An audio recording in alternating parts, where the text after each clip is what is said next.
Kita ada ais ubur latte. Zoom. Daripada Zeus.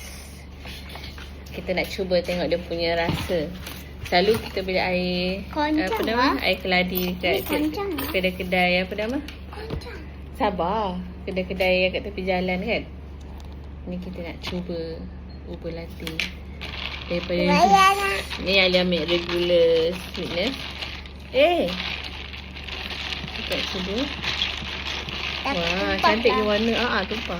Tepi sayang. Nanti lagi foto tangan. Tengok warna dia cantik. Kan? Warna dia cantik. Nak cuba. Bagi rasa bismillahirrahmanirrahim. Buahi. Bau sedap.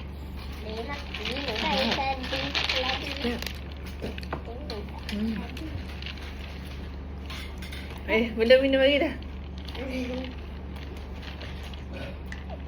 Angguk-angguk juga dah. Minum dulu. Bagi telan rasa.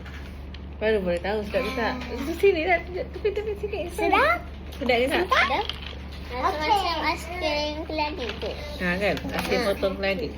Ke? Macam aiskrim yang kat roti tu kan. Yang orang selalu jual aiskrim tu. Ni nanti kalau waktu main lah. Korang jangan lupa dapatkan ais ube latte. Ube latte.